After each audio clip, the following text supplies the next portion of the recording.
Hey friends, Jeff here with a new episode of the My Impossible podcast. Today, I welcome as my guest, Kim Skriba. I met Kim as a result of her being suggested to join the Kilimanjaro climb team that's going to support me to get to the top of Kilimanjaro in September of 2025. And she was all in on a recent training run where we went out to Colorado and did a Spartan race and climbed Colorado Mines Peak. And at the end of the climb of Mines Peak, she looked at me with gratitude and emotion and said, "I am so amazed by you. I don't have nearly the story that you have, but I am excited to be part of this." And I looked at her and I said, "Well, what is your story?" And she proceeded to share with me a deeply personal story that she'll share in this episode that truly is her impossible. Kim has faced down her impossible with love, gratitude, and is living a life of adventure. And I'm so excited that she has this platform on our show to share her story and what My Impossible means to her. I think you're really going to enjoy this conversation with Kim Skriba.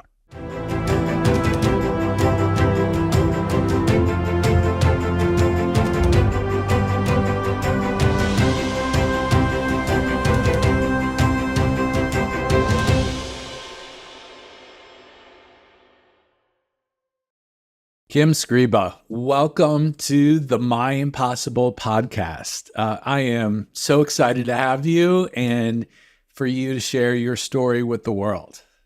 Thank you. I'm so happy to be here. So let's dive right in. What's your impossible? So what is my impossible is kind of to give a backstory. I have a 25-year-old son. His name's Ryan. And he was born in 1998, healthy, no problems whatsoever. At 8 months old, he started having seizures, and he developed normally until he was 4 years old when his seizures started getting worse. And then he was diagnosed at the age of 8 years old with a form of epilepsy called Dravet Syndrome. It is one of the most severe epilepsies you can have. He will always have seizures. He will be with me for the rest of his life. And from that, I became his caregiver. And I have been caring for him night and day, 24/7, his entire life. When he was diagnosed, when I became his caregiver, and we knew that I was going to have to take care of him for the rest of his life, I ended up having to give up my career and be able to be with him, 24/7.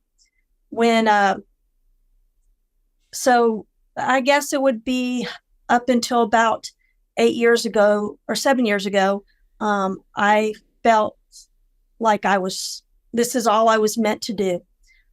There was nothing else for me. I was going to be, taking care of him up until he, goes home or I, go home. So then I decided it was time for me, in order for me to take care of him, I had to take care of myself. Because I felt like I was in an impossible situation where I couldn't ask for help.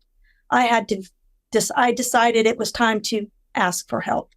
And that was the only way I was going to get out of my impossible. Because I thought I couldn't do anything else. So basically, that's our story. And that was my impossible. And now it's time to make my impossible possible. Yeah. What was your career? What did you have to set aside in that when you had to make that decision? Well, I was in the corporate world. I was doing office work and stuff like that. And I was wanting to find something that I could build a career out of. And, because Ryan was having so many seizures, I was having to leave work to go take care of him. And it just became impossible for me to have a career and to work and to also take care of him. He was a 24/7 job. So, I haven't been able to work since he was 4 years old. Mm. And I'm going to ask the cardinal rule question to ask a lady how old they are, but not how old you are now, but how old were you when you had to make that really hard decision? Well, maybe it was easy decision, but hard in many ways. How old were you when you had to make that choice? I was around 34 years old because Ryan was born when I was 30. And, I had to give up all that I loved. I was active. I was, working. I was trying to, I love playing softball. I had to give all that up because I had to take care of him. And I was afraid to ask for help because I felt like this was my job. I'm the only one that can take care of him. Yeah. I couldn't rely on other people because I just felt like only mom could do the things for him that needed to be done. Mm. And could you just give us a day in the life of what does 24/7 of a 25-year-old today look like as you support and care for Ryan? Well, Ryan, he usually wakes up around 7, 8 o'clock in the morning. And of course, the first thing he wants is me. He will, he has to be fed, his medicine given. He has to be watched because if we have to keep the doors locked because he will, if he can't find me, he will venture outside to go look for me. We have to, he has to be changed. He has to be cleaned up. He has to have his teeth brushed. He has to be showered. And then, the nightly medicines. And then I have to keep my eyes or my ears open all night long because he does have seizures while he's sleeping. And of course, we have to make sure that he can have seizures during the day. If he trips or he falls, it will always trigger a seizure. Mm. And so part of Ryan's story isn't just physical with the epilepsy. There's intellectual, cognitive impact I'm hearing you describe. Yes, he is mentally 4 to 5 years old. So he can tell us his wants and needs, but he can't really carry on a conversation. And as long as, he wants to watch his movies like Disney and he loves monster trucks and his NASCAR and anything with an engine. He is so in awe and he is interested in. So, if you can, and a lot of times we don't understand what he wants, and that creates a frustration between the two of us. So it makes it difficult on a 24/7 basis. Mm. And what was the impact on the family at large, not just you? What's the impact of this calling on your life with Ryan? What's the impact on the family? It's difficult at times. Ryan's biological father is no longer in the picture. He made the decision when Ryan was around 11 years old, but my husband now he took on the role of Ryan's father and has been amazing. He stepped up when he didn't have to. At times it can be stressful on a marriage because we both have our different ways of dealing with behaviors and stuff like that. When Ryan was 13, I had my youngest son, who is now almost 13. And it's a big difference because there's a 13-year age gap between the two of them. my youngest Martin was little, they bonded like crazy. Mentally they were at the same age and did things together. But now that Martin's getting older, the frustrations of Ryan's bothering me and, and stuff like that, it's been a little bit difficult with the age gap and the understanding. But now that Martin's gotten older, we're starting to level out a little bit. So, yeah. So take us to that moment. You pointed to it a little bit. I think you described it as this awareness that if I'm going to take care of Ryan, I have to start taking care of me. Exactly. Tell us more about what went into that. I'm sure it wasn't just the flip of a switch. What was that process like to come to that realization? I was 48 years old, and I wasn't taking care of myself like I should. I started, I decided it was like, I am not getting any younger. I have to start taking care of me. I decided that it was time to start, I could actually remember I started doing some obstacle racing. A friend of mine invited me. Mm. And I decided, that one race was like, it turned me off. I'm like, oh, this is it. I've got to start doing something. This is so much fun. I had to take myself and say, okay, everybody, this is what I am falling in love with. I need help.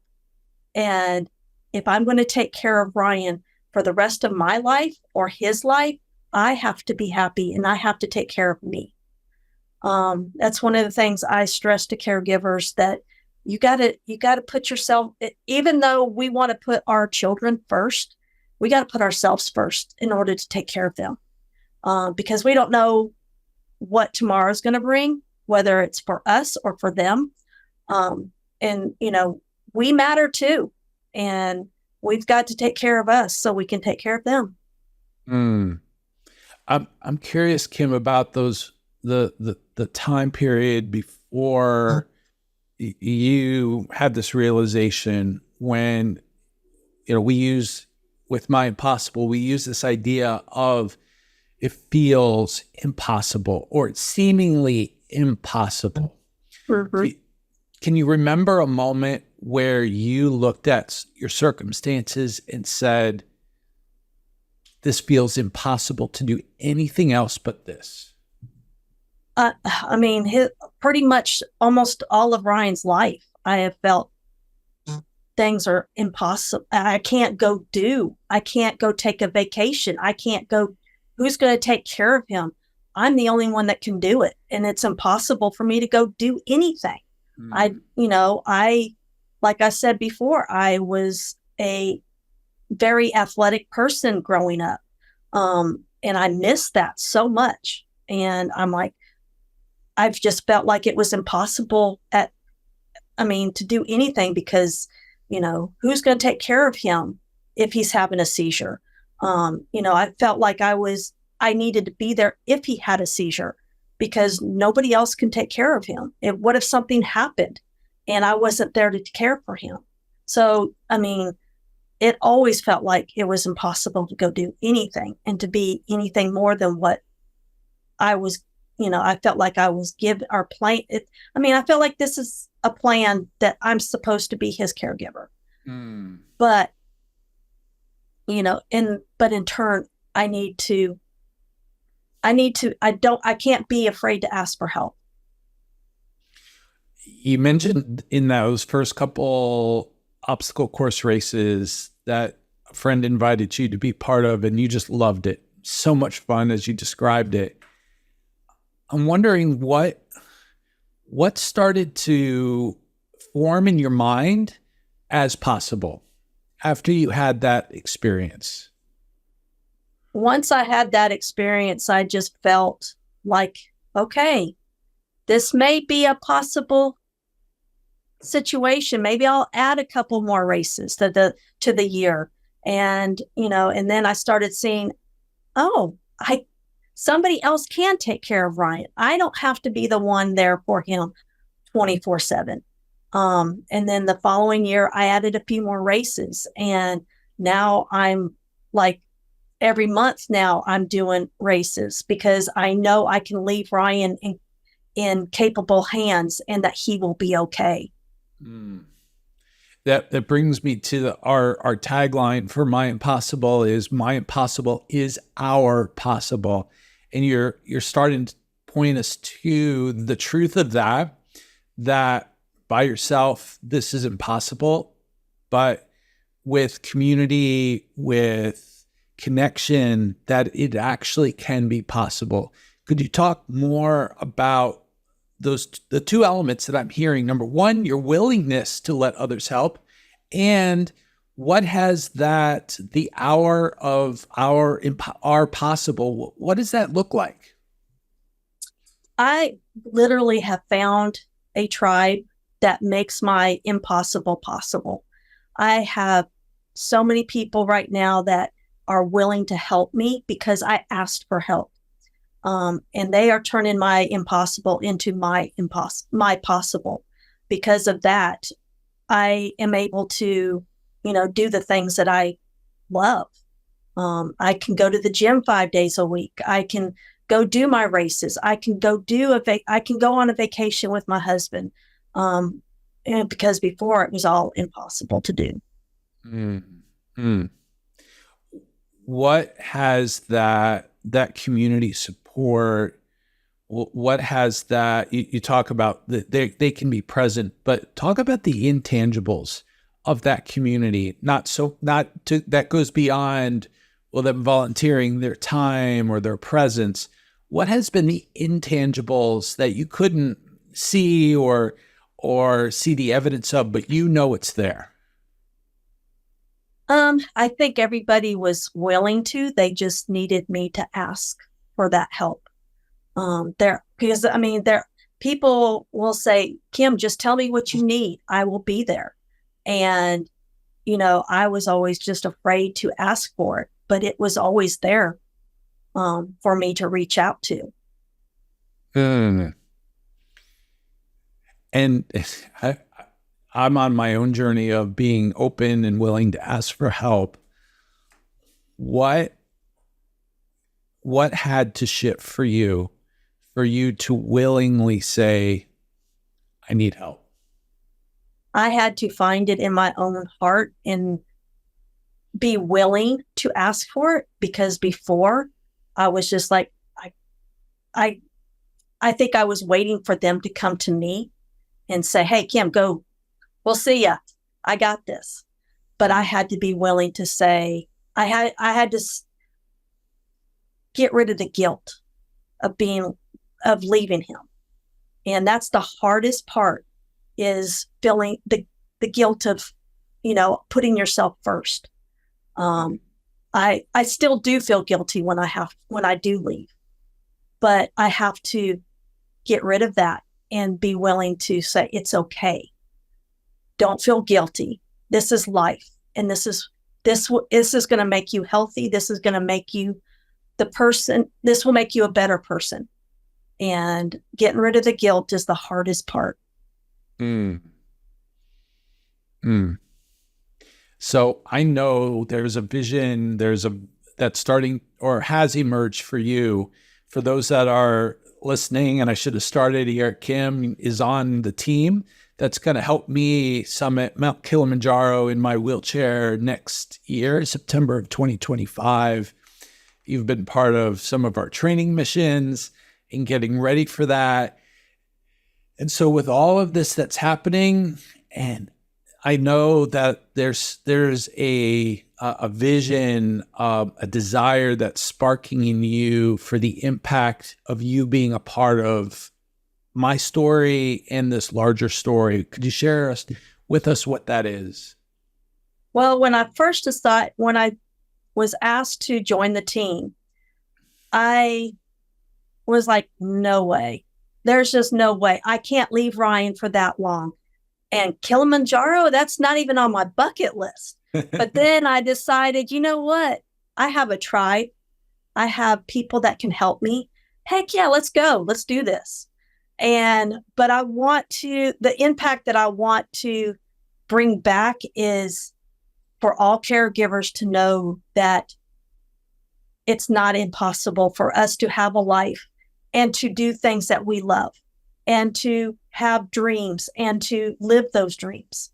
And that is one thing I want to inspire all caregivers to know, that this is something we have to do. We have to live, and we can't, be locked up in a room or in a house with our children that work or people that we're caring for. We need this time. We need to be able to do things that we love.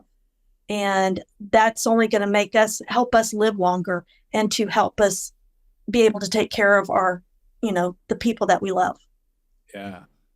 What do you want them to know that maybe is difficult to hear or to comprehend, given their circumstance with the one that they're caring for?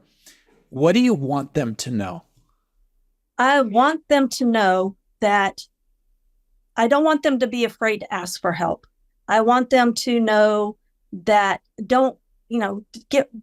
it's always hard to not feel guilty about leaving them, and don't feel guilty about asking for help, because this is the only way we're going to keep going.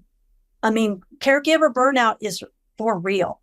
I mean, I was at that point. And still some days I just thank goodness I have a caregiver that comes and helps me 40 hours a week. And there's days where, like today, I mean, I just had to, we need a break. So she took Ryan to his favorite store, and I'm like, okay, let me breathe now. Let's continue. But it's like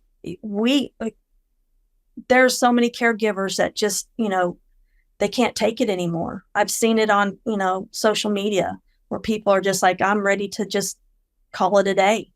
And, we have to rely on those that are willing to help. If people offer it, take it. Because that's just the only way we're going to keep going. Mm. And I saw the hint, something in a Facebook post about something you're planning for Kilimanjaro. And no pressure if you're not ready to reveal it, no problem. But I'm wondering, could you give us a hint of what it is you have planned? So I want to take as many kids. Sorry. I want to take as many kids up to the top with me as possible. I want to do a fundraiser, and the ones that would like me, I'm going to have a flag made. I'm going to put all these kids' names on a flag, and I'm going to take them to the top with me, because this is something they will never, ever be able to do. Yeah. And I can.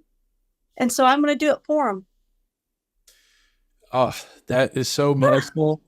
Yeah, I'm right there with you, Kim. I think about the boys who have the disease that I have, who don't live past 12. I'm fortunate that I have adult onset of my neurological disease.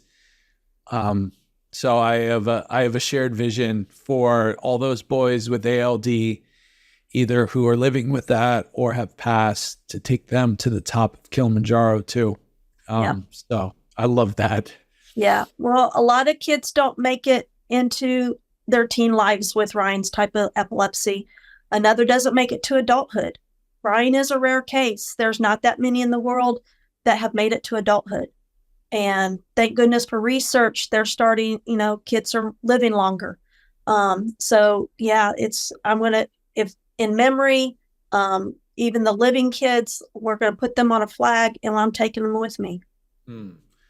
Oh, I can't wait.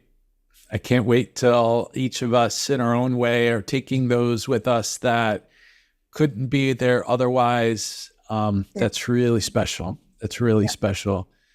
Kim, my heart's bursting. I wish we were in the same room. I could give you a big hug. We'll be in the same room again soon. But thank you so much for bringing your heart, sharing your story, your My Impossible story. And I'm excited to see how it inspires others to take on their impossible. So thank you so much. Thank you, Jeff. I appreciate it. And let me share my story. Friends, before we wrap up this episode, I felt it was important to share an update on what is happening in Kim's world.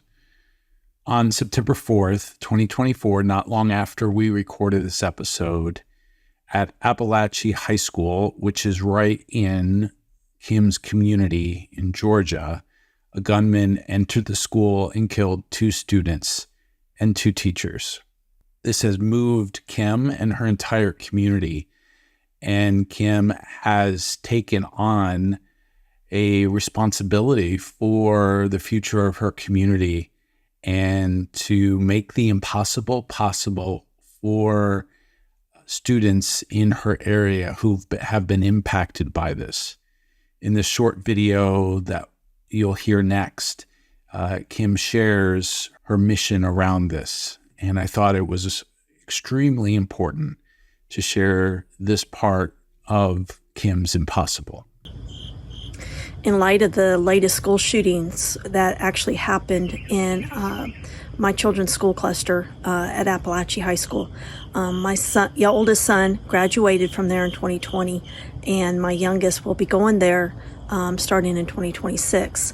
I've made it my mission and have become a mentor for our school system to hopefully inspire these children to make their impossible possible.